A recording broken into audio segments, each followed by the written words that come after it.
The Mystery of the 30 Millions, won by H.D. Umbstaetter. At 8 o'clock on the morning of March 14, the Anglo-American liner, the Oklahoma, left her dock in North River on her regular trip to Southampton. The fact of her departure, ordinarily of merely local interest, was telegraphed all over the United States and Canada, and even to London itself, for there was a significance attached to this particular trip, such as had never before marked the sailing of an ocean steamship from these shores.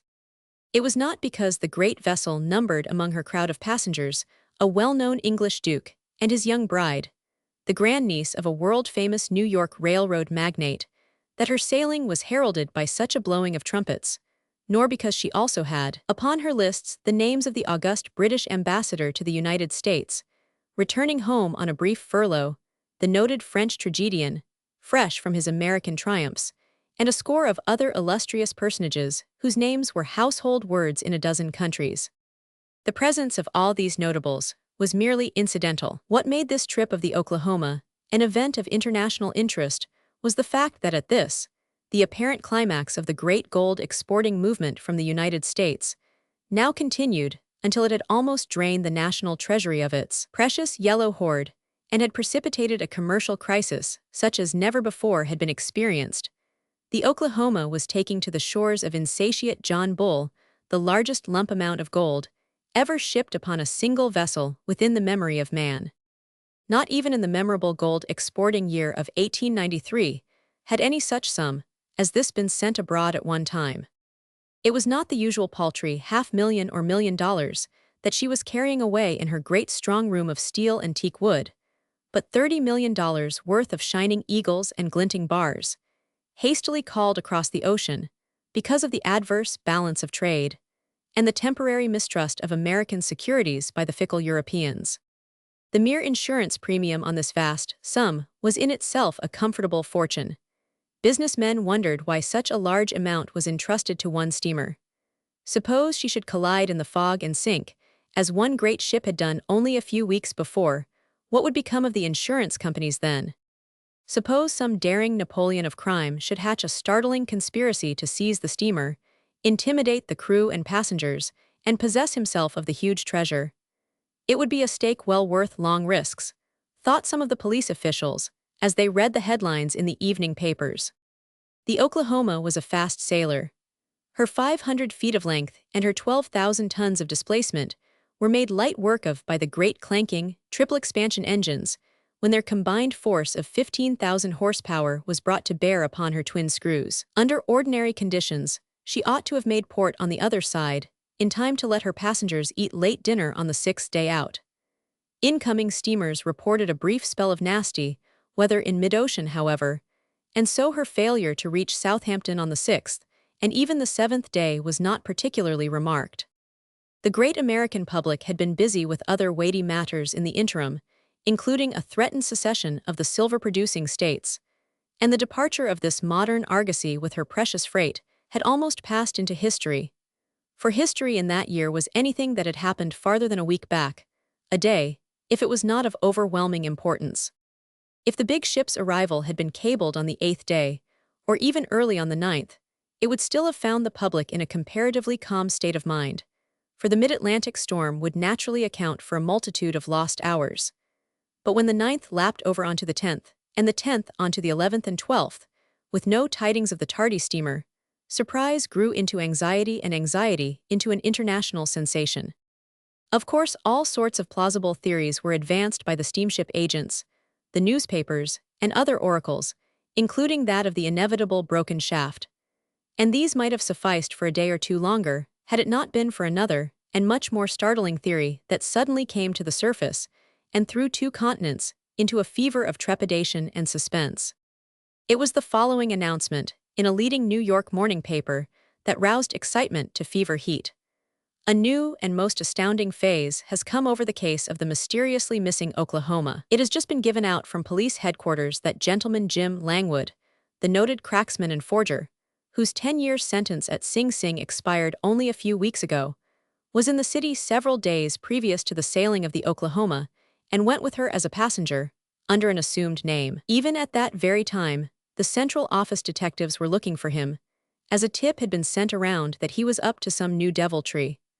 One of those clever people whom nothing ever escapes had seen him go aboard almost at the last minute, and gave an accurate description of his personal appearance, which was evidently but slightly disguised. Langwood is probably the only criminal in the country who would ever conceive and try to execute such a stupendous undertaking, and it is something more than a suspicion on the part of the New York police that he has smuggled on board a couple of dozen well-armed desperados, who could easily hold the entire crew and passengers in check and make them do their bidding, for a time, at least. The idea is so replete with thrilling possibilities that the entire community stands aghast at it. It is to be noted that the public always stands aghast in such a case as this, but it is more to the point just now to say that the article went on, through a column or more, to describe in minute detail the circumstances attendant upon the departure of Gentleman Jim, even to the number and shape of the bundles he had in his arms. The famous robber was very boyish in appearance, and one of the last persons in the world whom a chance acquaintance would think of looking up in the rogues' gallery. Evidently, he was out for the stuff, in most approved stage villain style, with more millions in the stake than even Colonel Sellers of 19th century fame had ever dreamed of. Of course, this theory, which was already accepted as a fact, especially in police and newspaper circles, was quickly cabled across, and created such a profound sensation on the other side that even the London papers had to give it that prominent position which is usually reserved for American cyclones, crop failures, and labor outbreaks. Upon the phlegmatic British government, it acted much like an electric shock and nearly threw the Foreign Office into a panic. For was not the British minister plenipotentiary himself a passenger on the ill-fated Oklahoma, and possibly at that very hour being butchered in cold blood by a lot of Yankee cutthroats? The thought was too horrible for a moment's endurance, and forthwith the cablegrams began to flash thick and fast between the Foreign Office and the British legation at Washington. The result was that, within a few hours after the appearance of the paragraph, one of the fastest and most powerful of Her Majesty's cruisers, quickly followed by a second and a third, hastily steamed from Portsmouth roads, the three spreading out north, west, and south, like a great marine fan, as they hurried to the rescue of the Oklahoma and the British ambassador. Meanwhile, at the Boston, Brooklyn, and League Island Navy Yards, 3 or 4 of Uncle Sam's white war dogs were getting up steam for a similar errand, and a small fleet of ocean-going steamers, specially chartered by New York, Boston, and Chicago newspapers to go in search of the absent Leviathan, were already threading their way through the Narrows. Not for years had there been such worldwide interest in an ocean expedition. The newspapers commanded an unheard-of sale, for everybody was on the tiptoe of expectation concerning the fate of the missing steamer, her 600 passengers, and her 30 millions of gold. While the public was thus feverishly awaiting the news, certain discoveries were being made by the New York police, which only went to confirm their previous suspicions. 4 or 5 other hardened graduates from state prison were found to be absent from their accustomed haunts in the East Side slums, although known to have been in the city just before the Oklahoma sailed, as was Gentleman Jim himself. These discoveries had their natural effect upon the public mind, and the friends of those on board the steamer began to despair of hearing that even human life had been respected by the piratical band. As to the British Foreign Office, this cumulative evidence threw it into a perfect frenzy, and it was only by a miracle that a declaration of war against the United States was averted. 3 days passed by after the departure of the big searching fleets, during which time all incoming steamers reported that they had not found a single trace of the Oklahoma, either in the northern or southern route. Vessels from the Mediterranean, the West Indies, South America, all made the same ominous report. The tension was terrible.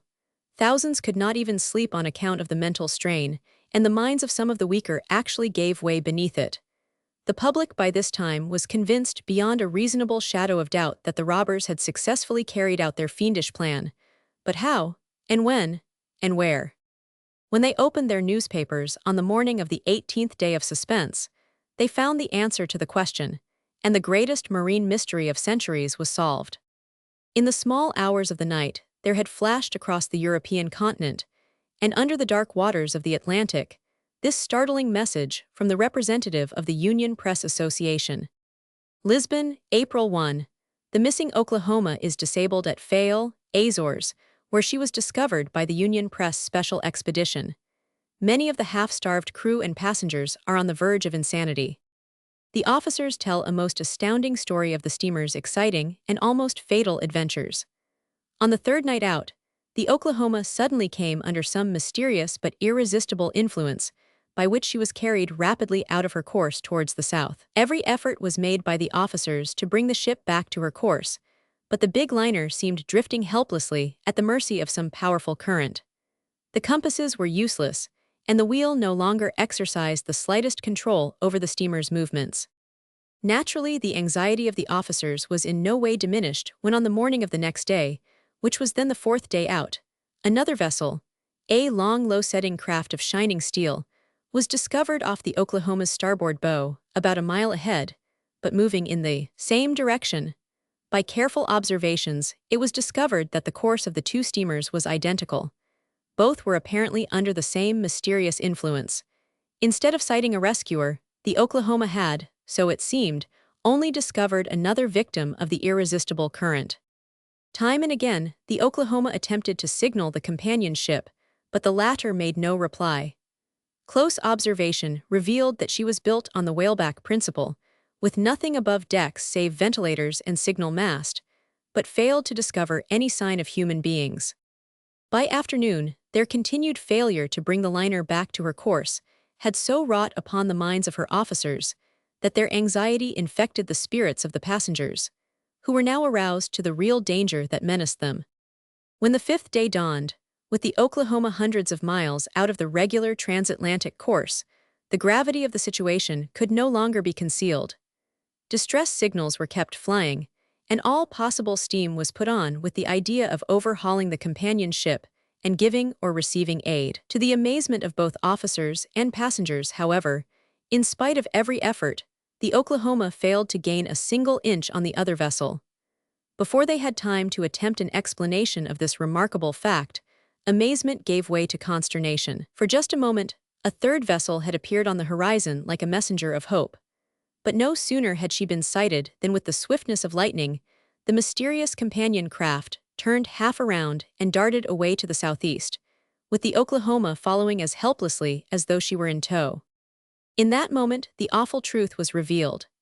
The steel vessel was nothing more nor less than a floating lodestone, which by some mysterious power was dragging the great ocean monster hither and thither as easily as a magnet draws a toy ship from one side to the other of a mimic pond. Who was she, and what was her motive? Almost before those on board had asked the question, the answer flashed upon them. The 30 millions of gold. Beyond a doubt, it was their capture which she was planning to accomplish, either by luring the Oklahoma from the regular path of ocean travel and looting her and her passengers at leisure, or by compelling her to run aground upon some remote rock or shoal. With this revelation, a new horror unveiled itself. Equipped as they were only with the supplies for a short trip across the Atlantic, the overwrought minds of many saw starvation looming up before them. That night not a soul sought his berth. From time to time, consultations were held between the chief officers, and many-colored rockets spit and blazed their signals of distress incessantly across the sky. At length, soon after dawn of the sixth day, orders were given to bank fires and hoist sail in the hope that the Oklahoma as a sailing vessel might free herself from the awful influence that chained her. But the effort was vain. Wind and sail proved as useless as wheel and compass against the fatal power of that mysterious craft, which drew the Oklahoma after her as irresistibly as though the two vessels were united by an unseen hawser. The steamer had now become a scene of indescribable horror. Mealtime, bedtime, all the customary routine was disorganized, and daily prayer meetings were conducted among the more emotional of the passengers. Finally, 7 days after she had left New York, the officers of the big liner united in one last desperate effort to offset the magnetic influence of the mysterious pirate. The fires were revived in the engine room, the steam pressure in all the boilers was run up to the blowing-off point. Then, suddenly, the reversing mechanism was applied, and a shudder ran through the great floating city as the twin screws began to back water. For a few minutes there ensued a titanic tug of war such as the beholders had never before witnessed. The water astern was lashed into a lather of foam, and for a brief moment the triumph of steam over magnetism seemed assured. Only for a moment, however, for the cheer that had ascended from the anxious scores on the deck of the Oklahoma when she slowly began to back had scarcely died away, when with a mighty crash, a vital section of the overtaxed engines gave way, followed by a hoarse yell of consternation from the excited engineers and stokers, and both screws were helpless and still. With this failure, hope was well-nigh extinguished, and the Oklahoma, with her precious freight and her 643 human souls, abandoned all active effort to escape. With not a sail of any kind in sight, she passively rolled and plunged southward for 7 days after her strange and terrible pilot, from which, to add to the horror of the situation, no human sign had yet been given. The supply of rockets was now exhausted, and food was doled out in minute portions as to members of a shipwrecked crew in order to husband supplies. On the afternoon of the 14th day, when the exhausted passengers had reached the verge of distraction, a gleam of hope appeared on the horizon in the shape of a solitary steamer, bearing down from the southwest. A glance through the telescope proved her to be a fast and formidable British cruiser, evidently en route from South America to England. At this news, a mighty shudder, half of hope, half of fear, seized the crowd assembled upon the deck. Would the British cruiser come to their assistance, and if so, would she, too, become a victim of the magnetic craft? For a moment their fate hung in the balance, then from 300 throats rang out a hoarse cry of joy as the mysterious craft swerved, turned sharply and shot away over the surface of the Atlantic due north. The spell was broken. The big liner with her 600 human souls and 30 millions in gold was freed from the power that had for so long held her captive.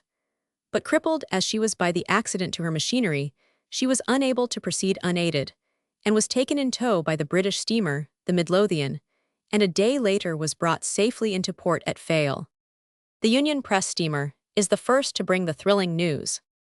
The first officer of the Oklahoma and the saloon passengers, including Sir Gambrel Roof, the British ambassador, accompanied your correspondent to Lisbon. A relief steamer is urgently needed, as the Oklahoma's engines are both disabled, and she will not be able to proceed for several weeks.